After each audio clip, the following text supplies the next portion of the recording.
Hi students, today I'll be reading you the second half of the storybook The Secret Garden by Frances Hodgson Burnett.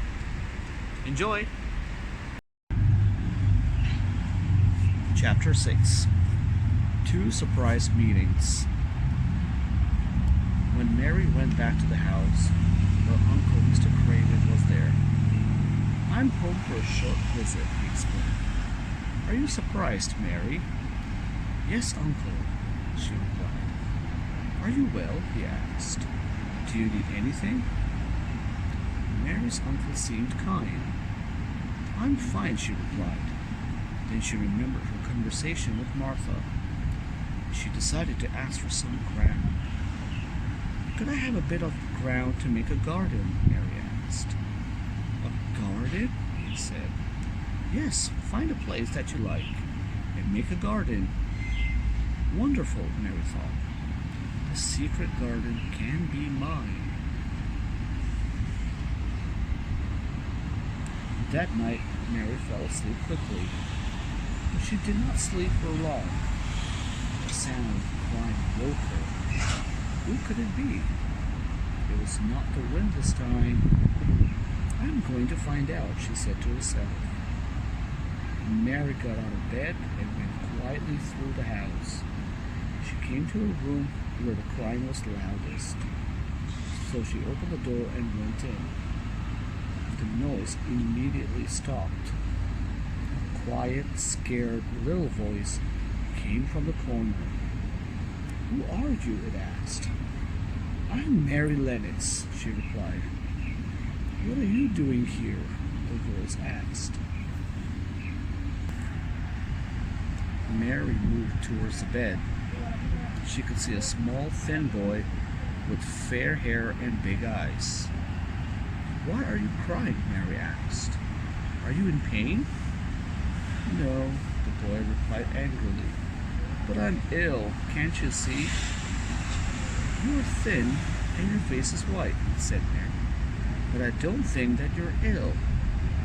"I am ill, I am. I'm going to die. Everyone knows that I'm ill," said the boy. He started crying again. "Please don't make that noise," said Mary. "All right, but don't go away. Stay and talk to me," said the boy. "What's your name?" Mary asked. "Colin Craven," he answered. "My mother's dead, and I don't often see my father."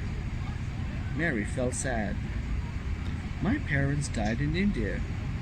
My home is here now. Mr. Craven is my uncle," she said. Then Colin realized that he and Mary were cousins. He asked her to tell him about India and her journey to England by boat. Colin was interested in everything. "I want to see the world," he said, "but I'm too ill to travel." "You won't see anything if you never leave this room," Mary said. "So you've got to get better." Mary was still with Colin when Mrs. Medlock and the doctor arrived in the morning.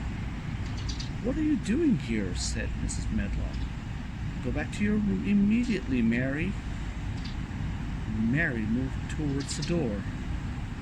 "Stop!" shouted Colin. "I want Mary to stay." The doctor turned to Colin. "You're not well, my boy," he said. "You must rest now." "I refuse to rest. I feel better when Mary's here. She must stay," said Colin. Then Mary remembered Dickon. He was probably waiting for her. "I have to go now, Colin," she said. "I promise to come back soon." Chapter 7 Keeping Secrets. Mary hurried to join Dickon in the secret garden. He was there with his favorite animals, the blackbird, 2 squirrels, and the fox. "Sorry I'm late," she said. "I've got so much to tell you." Don't worry, said Dickon. You seem very excited, Mary. That's because I've just discovered that I've got a cousin. He lives here in the big house. His name's Colin. He says that he's ill and can't go out. But I think that he just needs fresh air and exercise. Will you come and see him, Dickon? Shall we tell him our secret? Later, Mary told Colin about Dickon and his animals, and about the robin and Ben Weatherstaff. But Colin thought that the secret garden was more interesting than anything else. Take me there, Mary, said Colin, and bring Dickon to meet me. He's already here, said Mary. Dickon, she called. Dickon came in with the baby sheep in his arms. Then came the fox, the blackbird, and 2 squirrels. Hello, Colin, said Dickon. Would you like to see the secret garden? Yes, but I can't walk, said Colin. Don't worry, Dickon replied. We'll get a wheelchair for you. Is a wheelchair difficult to push? Colin asked Dickon. No, it's easy, Dickon replied.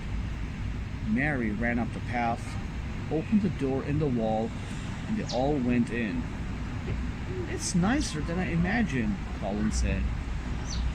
It already looks better than it was, said Dickon. How will it look with 3 gardeners to look after it? I'll grow strong here, Colin cried. I'll learn to walk and I'll live forever. Then you must do exercises every day, said Dickon. And I'll teach you. Let's start now. Arms up, arms to the side.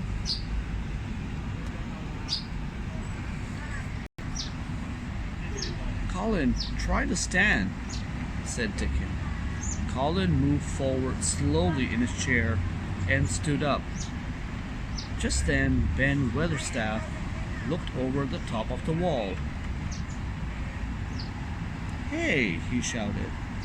You children shouldn't be in the garden. I'm Colin Craven. We can go anywhere that we want, answered Colin. But, I thought you were ill, said Ben.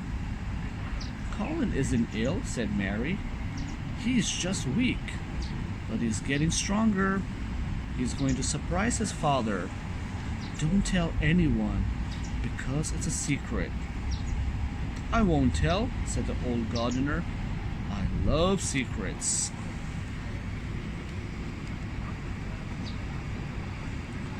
Colin often visited the secret garden in his wheelchair. He had to pretend that he could not walk. He did not want the people in the house to guess his secret. Mrs. Medlock and the doctor have noticed that I'm stronger, he told Dickon. They can't understand it. They think that I'm not hungry because I often refuse to eat. I must pretend to be ill. If they discover that I'm hungry and well, they'll tell my father. But I want it to be a surprise for him. Mrs. Medlock mustn't see me eating. Don't worry. Got a plan, said Dickon. I'll tell you tomorrow. The next day in the garden, the children did more exercises. Stand up straight, arms up, arms to the side, 10 times please. Turn around, touch the ground, Dickon shouted. The exercises were hard, and soon Mary and Colin were feeling hungry. Then suddenly Dickon produced a big basket from behind a tree. Who's hungry? He asked. We are, answered Colin and Mary together. My mother sent bread and fresh milk, said Dickon. She'll send food every day. So that was your plan? said Mary. Tell your mother that she's a magic person. And thank her too, said Colin. Chapter 8.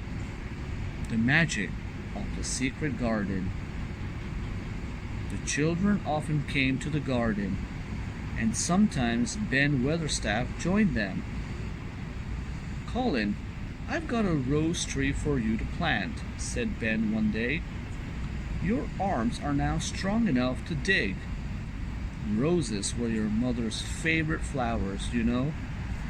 So Colin and Dickon dug a hole with a spade. Then Colin carefully planted the rose tree. Everyone was pleased, and Dickon's animals were excited too. The sun was going down, and the garden looked more beautiful than ever. It seemed to Mary that there was real magic in the garden. Summer was just beginning. The children were sitting round a fire, and Dickon was cooking potatoes and eggs. Life was good. Colin could run fast now, and he felt well. When I grow up, I'm going to be a scientist, and I'm going to study magic, he said. When Mary found this garden, it looked dead. Then plants began to push up out of the ground. Magic made things grow, and the same magic's making me strong. When I arrived here, I was unhappy and lonely, said Mary. Perhaps the magic in the garden has changed me too. In India, I once saw a man who could charm snakes, said Mary. Did you know about magic? Colin asked. Yes, he did. When he played a pipe, a snake rose slowly out of a basket, Mary answered. How interesting, said Colin. I think that everyone has magic powers. It's just that they don't know. Mary looked at Dickon, who had a squirrel sitting on his head and another on his arm. I know someone who can charm animals, she said. And he is sitting next to you, Colin. Dickon put out the fire and tidied up after their meal. It's time to go, he said. Mother is waiting for me. Let's stay just a little bit longer, said Colin. We'll go round the garden and see the results of our hard work. Come on. The children walked along a path, and Dickon's animals followed. Mary and Colin sang and laughed, and Dickon played his pipe. They did not know it, but Dickon's mother was watching them. What a happy group of children, she thought. Mr. Craven should come home now to see the change in his son.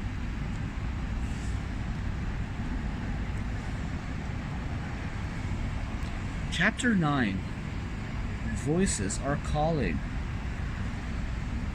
That evening, Dickon's mother wrote to Colin's father.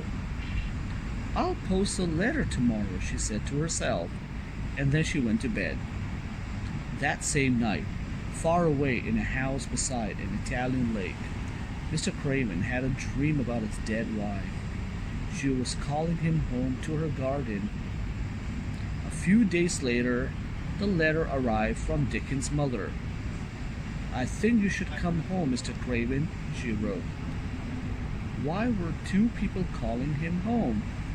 One in a dream and one in a letter. He must go back and find out.